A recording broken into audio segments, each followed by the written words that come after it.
Minha sogra alterou secretamente nossa lista de convidados do casamento para remover minha família. Depois zombou do meu primo. Então eu postei um vídeo disso e agora ela está enfrentando as consequências de suas ações. Eu sou Dan e minha esposa Rose. Estávamos juntos há 5 anos antes de decidirmos nos casar. A mãe da Rose, Glenn, minha sogra, é mãe solteira e o pai da Rose não faz parte da vida dela. Não faz há muito tempo. Glenn sempre se apresentou como uma mãe dedicada e na maior parte do tempo, Rose tinha um relacionamento decente, embora às vezes intenso, com ela. Eu me dava bem com Glenn no começo. Não havia muito que indicasse o que estava por vir. Tínhamos jantares, feriados, as coisas de sempre. Ela podia ser um pouco dominadora às vezes, propensa a fazer tudo girar em torno dela, mas Rose era boa em administrar isso, e eu imaginei que era apenas uma peculiaridade de personalidade com a qual eu poderia lidar. O planejamento do casamento começou cerca de 1 ano antes da data que marcamos. Queríamos algo legal, uma celebração com nossos amigos e familiares mais próximos. Estávamos pagando a maior parte nós mesmos, com uma gentil contribuição dos meus pais, mas Glenn nos ofereceu uma quantia também,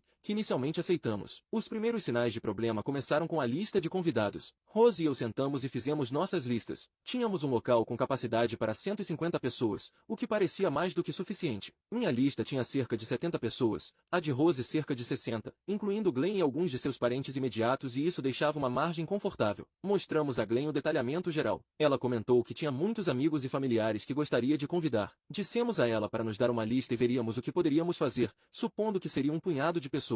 A lista inicial dela tinha 40 nomes e muitos deles eram pessoas que Rose mal conhecia ou não via desde criança. Alguns eram amigos de Glenn que não tinham nenhuma ligação comigo ou com Rose como casal. Explicamos que não poderíamos acomodar tantos, pois isso significaria cortar nossos próprios amigos ou membros da minha família. Glenn ficou bastante contrariada. Ela argumentou que, como mãe da noiva e como alguém que estava contribuindo financeiramente, deveria ter uma palavra significativa. Ela alegou que era importante para ela ter seu pessoal lá para apoiá-la no grande dia de Rose. Tentamos chegar a um acordo e fomos e voltamos e conseguimos reduzir suas adições para cerca de 15 pessoas que Rose considerou razoáveis o suficiente para incluir pessoas que tinham pelo menos alguma ligação com a vida dela ao longo dos anos. Isso significava que nossa contagem total de convidados estava agora chegando a 145, perto do limite, mas administrável. Glenn pareceu aceitar isso, embora não sem alguns comentários ácidos sobre como estávamos sendo restritivos e como outras pessoas deixavam suas mães convidarem mais gente. Usamos uma planilha online compartilhada para confirmações de presença, RSVPs, e arranjos de assentos, a qual Glenn tinha acesso de visualização para que pudesse ver quem havia confirmado. Meu primo Rick, que usa cadeira de rodas devido a um acidente de carro anos atrás, estava na minha lista desde o primeiro dia. Ele é da família e somos próximos. A confirmação de presença dele foi uma das primeiras a chegar. O dia do casamento chegou e a cerimônia foi linda. Rose estava incrível. Tudo parecia estar indo perfeitamente. O problema começou quando chegamos ao local da recepção, depois de tirar fotos. Um dos meus padrinhos, meu amigo próximo Tom, me chamou de lado. Ele parecia muito desconfortável. Ele me disse que vários dos meus convidados, pessoas que haviam confirmado presença, tinham chegado ao local e seus nomes não estavam na lista da entrada. A equipe do local, trabalhando com uma lista impressa que lhes fora entregue, estava barrando-os. Eu estava confuso e fui até a entrada. Com certeza, algumas das minhas tias e tios estavam do lado de fora, parecendo perplexos. Disseram que lhes fora dito que não havia espaço, que o local estava lotado. Imediatamente encontrei a gerente do local e ela me mostrou a lista final de convidados que havia recebido. Tinha sido enviada por e-mail para ela 3 dias antes, do endereço de e-mail de Glenn. Glenn aparentemente ligou para a coordenadora do local, alegando estar ajudando Rose com mudanças de última hora, e enviou uma lista revisada. Eu a examinei cerca de 30 dos meus convidados, incluindo alguns dos meus amigos mais próximos da família e até alguns parentes, tinham sumido. Em seus lugares, havia 30 nomes que eu não reconhecia, amigos de Glenn, parentes distantes dela, pessoas que tínhamos dito explicitamente que não poderíamos convidar. O nome do meu primo Rick ainda estava lá, felizmente, mas muitos outros não. A gerente do local explicou que Glenn havia dito a eles que havia um limite rígido de código de incêndio de 120 pessoas. A capacidade original do nosso local era de 150, e estávamos planejando cerca de 145 após as adições dela. Glenn disse ao local que devido a aceitações inesperadas de última hora do lado da noiva, eles tiveram que reduzir a lista e ela ajudou fornecendo a versão atualizada, priorizando a família essencial. Rose me encontrou, viu a comoção no meu rosto, e eu rapidamente expliquei o que Tom tinha me dito e o que a gerente me mostrou. Ela ficou totalmente horrorizada e parecia que ia passar mal. Ela imediatamente confrontou Glenn, que já estava lá dentro, socializando com seus convidados recém-convidados. A defesa inicial de Glenn foi negação descarada. Ela disse que não tinha ideia do que Rose estava falando. Então, Quando Rose a pressionou, mostrando-lhe o e-mail no telefone da gerente, Glenn mudou de tática. Ela disse, bem alto para que seus amigos pudessem ouvir, que o local havia imposto um problema repentino de capacidade de última hora e que ela tinha feito o possível para salvar a situação,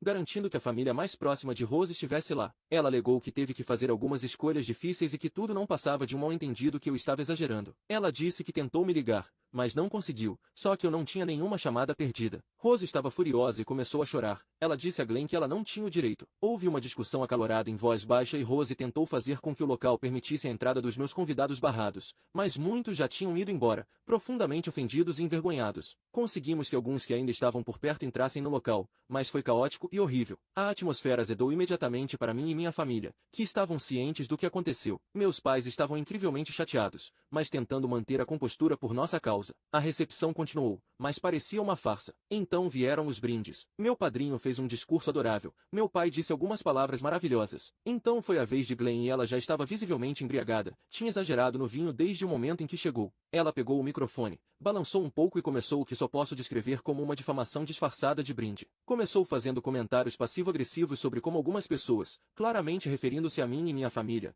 não entendiam os sacrifícios que uma mãe faz. Depois, passou a zombaria direta e fez uma piada sobre o longo casamento dos meus pais, insinuando que era entediante. Zombou da minha profissão e então, gesticulou em direção ao meu primo Rick, que estava sentado em uma mesa perto da frente. Ela disse algo como, e olhem, até o primo do Dan, Rick, conseguiu rolar para a ocasião. Não tínhamos certeza se o local era acessível o suficiente para sua grande entrada. Ela então fez um pequeno rebolado, imitando alguém com dificuldades, e riu, procurando a aprovação de seus amigos. O rosto de Rick simplesmente desmoronou e ele é um cara confiante, mas isso foi público, cruel e vindo da mãe da noiva. Minha tia e tio, pais de Rick, ficaram furiosos por eu ter deixado isso acontecer. Houve um silêncio chocado e horrorizado da maior parte da sala, quebrado apenas pelo riso nervoso de alguns dos novos convidados de Glenn. Rose estava encarando a mãe, pálida, com lágrimas escorrendo pelo rosto. Eu me levantei e caminhei até o DJ. Tirei o microfone da mão de Glenn no meio de um discurso sobre alguma outra coisa horrível e simplesmente disse, obrigada, Glenn. Já chega. Pedi então ao DJ para colocar uma música e ela pareceu surpresa, depois me fuzilou com o olhar. O resto da recepção foi um borrão de controle de danos e pedidos de desculpas silenciosos à minha família. Muitos dos meus convidados originais que conseguiram entrar estavam confusos com os rostos desconhecidos ou tinham ouvido o que aconteceu na porta e estavam com raiva por nós. Rick e seus pais foram embora logo após o brinde de Glenn. Rose ficou inconsolável durante boa parte da noite, escondida na suíte nupcial. Passei a maior parte do tempo tentando tranquilizar minha família e sentindo uma raiva que raramente experimentei. Na manhã seguinte, Rose e eu conversamos. Não havia muito o que discutir, na verdade. Nós dois concordávamos. Glenn havia sabotado deliberadamente o dia do nosso casamento, humilhado minha família e demonstrado um nível de crueldade que era impressionante. Rose disse que não reconhecia a mulher que sua mãe havia se tornado, ou talvez tivesse sido cega a isso antes. Decidimos cortar todo o contato com Glenn. Bloqueamos o número dela, suas redes sociais, tudo. Glenn, é claro, não aceitou isso em silêncio. Começou a ligar para os amigos de Rose, sua família estendida, tentando se pintar como vítima. Alegou que tínhamos reagido exageradamente a algumas piadas inofensivas e a um simples erro com a lista de convidados. Disse que Rose estava sofrendo lavagem cerebral por mim. As semanas seguintes foram preenchidas com um ataque de mensagens de Glenn através de qualquer um que as repassasse. Macacos voadores, como dizem. Ela enviou e-mails chorosos, que foram para o spam, mas Rose verificou uma vez por uma curiosidade sombria, mensagens de voz incoerentes para os números antigos de Rose e até tentou aparecer em nosso apartamento, mas o porteiro a barrou conforme nossas instruções. Mantivemos uma política estrita de não contato e foi difícil para Rose, mas ela estava resoluta. A traição foi profunda demais. Cerca de 2 meses após o casamento, Glenn intensificou as coisas. Começou a postar status vagos em busca de pena nas redes sociais sobre ser abandonada por sua única filha e como algumas famílias não apreciam o amor de uma mãe. Depois, tornou-se mais específica, fazendo acusações veladas sobre eu ser controlador e estar isolando Rose. Contou uma história triste para quem quisesse ouvir sobre como ela havia cometido um pequeno erro com a lista de convidados devido ao estresse e que seu brinde humorístico foi mal interpretado por pessoas muito sensíveis. Ela estava tentando reescrever completamente a narrativa, pintando-nos como os irracionais e cruéis. A gota d'água foi quando uma tia distante de Rose ligou para Rose aos prantos, dizendo que Glenn havia lhe contado que tínhamos desconvidado os amigos de Glenn no último minuto e que eu havia abusado verbalmente de Glenn na recepção, fazendo com que ela ficasse nervosa durante seu discurso. Isso era o oposto do que aconteceu. Eu tinha uma gravação. Um amigo meu, sabendo que Glenn podia ser um pouco imprevisível quando bebia, havia filmado discretamente os discursos em seu celular. Ele me enviou no dia seguinte ao casamento. Mas como você acredita numa coisa dessas? O vídeo mostrava claramente o estado de embriaguez de Glenn, suas palavras zombeteiras sobre minha família e os comentários horríveis específicos que ela fez sobre Rick, seguidos por sua reação devastada e sua risada insensível. Também me mostrava calmamente pegando o microfone dela. Depois de ouvir sobre as últimas mentiras de Glenn para a tia de Rose, eu fiquei cego de raiva. Rose estava angustiada que sua mãe estivesse espalhando tais invenções. Então, eu fiz algo. Postei o videoclipe do brinde de Glenn,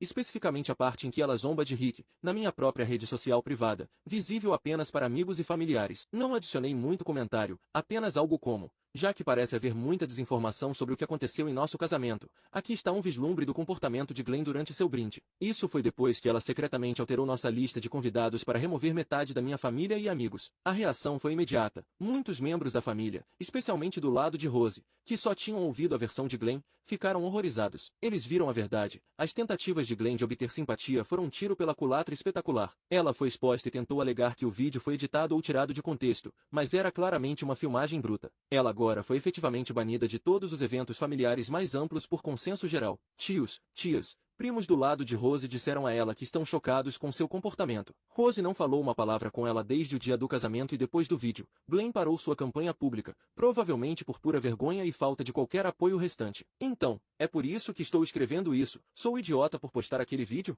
Atualização 1. Obrigado a todos que leram meu post original e comentaram. Li tudo. Agradeço o apoio e as diversas perspectivas, mesmo aquelas que questionam minhas ações. Isso me deu muito o que processar, embora, em última análise, minha posição não tenha realmente mudado. Várias pessoas pediram alguns esclarecimentos, então tentarei abordar os principais. Meu primo Rick. Rick tem 28 anos. O acidente que o colocou na cadeira de rodas aconteceu quando ele tinha 19. Ele é uma pessoa incrivelmente resiliente e bem-humorada, mas já teve sua cota de lutas com a insensibilidade das pessoas. Ele e eu crescemos juntos. Ele é mais como um irmão. Minha família inteira é muito protetora com ele. Para Glenn destacá-lo com tanta malícia foi inacreditável. Depois que eles saíram da recepção, meu tio, pai dele, me ligou no dia seguinte e ele estava furioso com Glenn, mas me disse para não deixar que isso arruinasse ainda mais nosso dia. Rick, segundo minha tia, ficou quieto por alguns dias, mas depois disse aos pais que não queria que eles remoessem isso. Ele já enfrentou valentões antes e quando eu lhe contei, muito mais tarde, depois que postei o vídeo, o que eu tinha feito, ele simplesmente disse: bom, algumas pessoas só entendem as consequências. Gerenciamento da lista de convidados.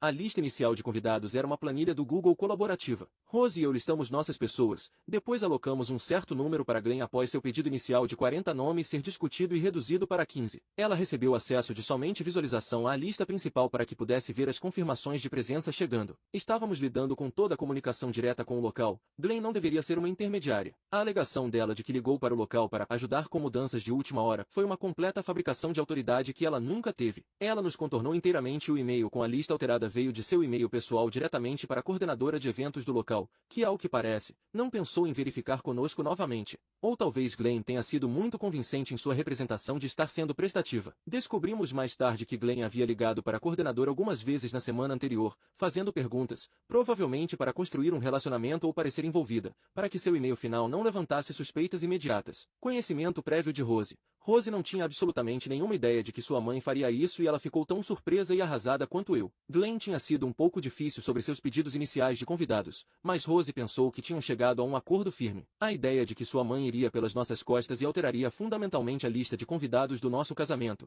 especialmente removendo minha família, era inconcebível para ela. Ela confiava na mãe. E essa confiança foi obliterada. A desculpa do limite de última hora do local. Isso foi pura ficção de Glenn. O contrato do local afirmava claramente a capacidade de 150 pessoas. Não houve mudança repentina e quando Glenn foi confrontada por Rose na recepção, depois de inicialmente negar tudo, ela proclamou em voz alta que a gerente do local havia informado a ela, Glenn, sobre uma capacidade reduzida de 120 pessoas naquela mesma manhã, devido a regulamentos inesperados de segurança contra incêndio. Ela disse que teve que agir rapidamente para salvar o dia e garantir que as pessoas mais importantes pudessem comparecer. A gerente do local, quando falei com ela novamente mais tarde para entender o que aconteceu, confirmou que Glenn havia dito a ela que a lista de convidados precisava ser reduzida para 120 devido a problemas do lado do casal, e forneceu a nova lista como a versão final corrigida. Glenn jogou dos dois lados, consertando as coisas na hora. Quando Rose descobriu, ela estava chorando, mas também furiosa. Ela imediatamente foi até a gerente do local comigo e exigiu que honrassem nossa lista original e a gerente pediu desculpas, mas explicou que já havia montado tudo com base na lista que Glenn forneceu e que alguns dos meus convidados já haviam sido barrados e ido embora. Rose então ligou para alguns dos meus parentes que haviam sido barrados, pedindo desculpas profusamente e implorando para que voltassem se ainda estivessem por perto. Alguns voltaram, mas o estrago estava feito. Alguns estavam muito chateados e francamente, eu não os culpava. Rose também disse a Glenn, sem rodeios, na recepção, durante aquele confronto inicial, que o que ela fez era imperdoável.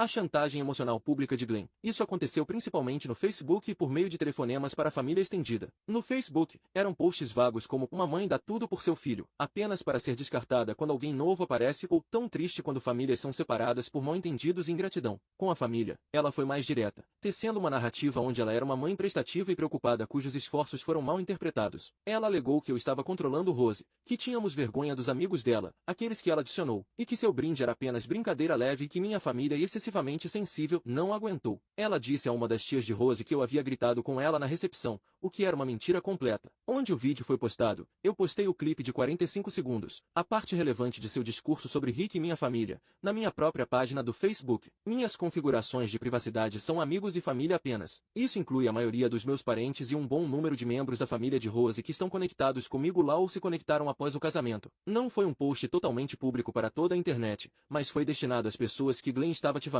tentando manipular com suas mentiras. Lendo os comentários, muitos de vocês confirmaram o que eu já sentia. As ações de Glenn foram uma traição maciça e deliberadamente destrutivas. A decisão de postar o vídeo foi tomada quando percebi que a campanha de mentiras de Glenn estava causando dor significativa a Rose e estava conseguindo enganar alguns membros da família que não estavam lá para testemunhar em primeira mão. Rose estava prestes a fazer uma declaração pública ela mesma, mas estava tão angustiada que não pude deixá-la carregar esse fardo. Glenn estava contando que as pessoas apenas ouvissem o lado dela ou com o argumento "é família, devemos perdoar". Meu raciocínio foi simples. Glenn fez um espetáculo público em nosso casamento, humilhando minha família. Em seguida, ela iniciou uma campanha pública de mentiras para nos difamar e se pintar como vítima. Minha resposta, postar o vídeo, também foi pública, dentro do nosso círculo compartilhado, usando suas próprias palavras e ações como prova inegável. Não se tratava de vingança no sentido de querer infligir dor por si só. Tratava-se de parar sua narrativa prejudicial com a verdade inequívoca. Era para proteger Rose de mais manipulação psicológica, gaslighting, e dar à nossa família o quadro verdadeiro. A ação de postar o vídeo já havia sido tomada antes do meu post original aqui. A ação desde então tem sido manter nossa postura de não contato com Glenn. Depois que o vídeo circulou, Glenn tentou entrar em contato com Rose uma vez através de um novo endereço de e-mail. O e-mail era uma torrente de acusações, autopiedade e exigências de um pedido de desculpas nosso por envergonhá-la publicamente. Ela acusou Rose de me deixar destruir sua família. O e-mail era uma torrente de acusações, autopiedade e exigências de um pedido de desculpas nosso por envergonhá-la publicamente. Ela acusou Rose de me deixar destruir sua família. Rose leu, me mostrou e depois excluiu sem responder e reforçamos os bloqueios em quaisquer novos números ou perfis que ela pudesse criar. Meus pais também enviaram a Glenn uma carta formal, muito breve e direta ao ponto, afirmando que seu comportamento era repreensível, que ela não era mais bem-vinda em sua casa ou em qualquer evento que eles organizassem, e que esperavam que ela cessasse todas as tentativas de entrar em contato comigo ou com Rose. Isso foi iniciativa deles, mas nós apoiamos. O resultado imediato da semi-publicação do vídeo dentro do nosso círculo de família e amigos foi dramático. Vários parentes de Rose que inicialmente ofereceram simpatia a Glenn ligaram para Rose para se desculpar. Disseram que não tinham ideia de que tinha sido tão ruim e ficaram chocados com a crueldade de Glenn no vídeo, especialmente em relação a Rick. As desculpas de ela estava apenas bêbada ou foi um mal-entendido evaporaram assim que as pessoas viram por si mesmas. O irmão de Glenn, tio de Rose, ligou para ela. Ele aparentemente estava furioso com Glenn e disse a Rose que teve uma conversa muito séria com a irmã, dizendo-lhe que seu comportamento era uma vergonha e que ela precisava reavaliar seriamente sua vida. Ele também disse a Rose que, embora ame sua irmã, ele e sua esposa dariam um passo significativo para trás dela no futuro próximo, pois não queriam ser associados a esse tipo de comportamento. A própria Glenn, depois daquele e-mail raivoso, ficou em silêncio. Suas redes sociais, que antes eram bastante ativas, não tiveram nenhuma nova atividade. Ouvimos dizer, pelos poucos membros restantes da família que ainda mantêm contato mínimo e relutante com ela, por alguns motivos relacionados a membros mais velhos da família, que ela está furiosa, envergonhada e tentando dizer a qualquer um que ainda queira ouvir que o vídeo é falso ou manipulado, mas ninguém está acreditando. Rose sentiu um alívio depois que o vídeo foi divulgado e a verdade foi conhecida. O estresse de ser pintada como a vilã por sua própria mãe, e as pessoas acreditando nisso, era imenso. Ver membros da família entenderem e apoiá-la tem sido validador e ela ainda está profundamente magoada com as ações de sua mãe. E há um processo de luto pela mãe que ela pensava que tinha, mas sua resolução de não ter Glenn em sua vida está mais forte do que nunca. Ela disse que sente como se um peso tivesse sido tirado de seus ombros, mesmo em meio à tristeza de tudo isso. As tentativas de Glenn de causar desavenças falharam em grande parte assim que as evidências ficaram claras. As pessoas tomaram partido, e a grande maioria ficou do lado da verdade. Atualização 2. 2 anos após o post original, aproximadamente 1 ano e 10 meses após a atualização 1. Já se passaram quase 2 anos desde o casamento e cerca de 1 ano e 10 meses desde minha última atualização aqui. Muita água rolou por baixo da ponte, ou talvez o nível da água ao redor de Glenn simplesmente tenha recuado, deixando-a em uma ilha bastante deserta de sua própria autoria. Glenn ainda está completamente afastada de nossas vidas. Rose não fala com ela desde o dia do casamento. Eu não tive nenhum contato e a regra de não contato permaneceu absoluta. Nos meses seguintes ao incidente do vídeo, Glenn aparentemente fez mais algumas tentativas desesperadas de recuperar alguma posição, não conosco diretamente, mas dentro da família mais ampla. Ouvimos de segunda mão que ela tentou organizar uma reunião de família para esclarecer as coisas, que todos recusaram, e enviou cartões de aniversário excessivamente sentimentais para alguns dos primos de Rose, presumivelmente esperando restabelecer algum contato simpático. Esses esforços foram recebidos com desinteresse educado, mas firme. O dano de seu comportamento no casamento e a prova subsequente através do vídeo foram muito severos. Seu irmão, tio de Rose, manteve contato muito mínimo com Glenn, principalmente por um senso de obrigação para quaisquer emergências terríveis, mas o relacionamento deles está, segundo todos os relatos, extremamente tenso. Ele e sua esposa se tornaram muito mais próximos de Rose, oferecendo a ela uma conexão familiar estável e de apoio daquele lado, o que tem sido um desenvolvimento positivo. O primeiro aniversário de Rose após o casamento foi difícil. Foi o primeiro em que ela não recebeu uma ligação ou cartão de sua mãe, porque Glenn estava bloqueada e sabia que qualquer correspondência seria devolvida. Ela ficou triste. Tivemos outros eventos familiares, feriados, aniversários, um aniversário significativo dos meus pais. Glenn não esteve presente em nenhum deles. Nem sua ausência foi um ponto importante de discussão, além de talvez um breve e triste reconhecimento entre parentes mais velhos de que é uma pena que ela tenha causado isso a si mesma. Ninguém tentou nos pressionar a reconciliar. Acho que o vídeo serviu como um impedimento permanente para quaisquer argumentos do tipo, mas ela é sua mãe. É difícil defender alguém cuja crueldade foi tão visivelmente demonstrada. Ouvimos trechos ocasionais sobre Glenn do tio de Rose. Ela está aparentemente bastante isolada e muitos dos amigos que ela convidou para o casamento, sacrificando nossos convidados, ao que parece, se afastaram agora que ela não é mais a pessoa divertida e animada da festa, mas sim alguém associada a um escândalo familiar significativo. Ela está, segundo relatos, amargurada e continua a acreditar que é a parte injustiçada, mas não tem mais plataforma para expressar isso, além de talvez um círculo muito pequeno e cada vez menor. Ela não fez, até onde sabemos, nenhuma tentativa adicional de nos difamar publicamente ou para a família. A exposição do vídeo efetivamente encerrou isso. Meu primo com deficiência, Rick, está bem. Ele aprecia que tenhamos tomado uma posição tão firme. Ele disse que os comentários de Glenn, embora dolorosos, foram mais chocantes por causa do contexto, nosso casamento, e de quem os disse, a mãe de Rose. Ele conhece seu valor, e a incapacidade de Glenn de ver isso é problema dela, não dele. Ele compareceu a todas as nossas reuniões de família desde então e é sempre tratado com o amor e respeito que merece. O incidente tornou nossa família ainda mais protetora com ele e mais ciente da crueldade casual de que algumas pessoas são capazes. Então, é assim que as coisas estão. A vida continuou e nosso casamento é forte. Cortar Glenn foi um passo drástico, mas necessário para nossa paz e bem-estar. Não prevejo postar mais atualizações sobre isso e não há muito mais a dizer. Ela está fora de nossas vidas, e é onde permanecerá. Obrigado novamente a todos que ofereceram suas opiniões quando isso estava cru. Ajudou saber que não estávamos loucos por reagir da maneira que reagimos.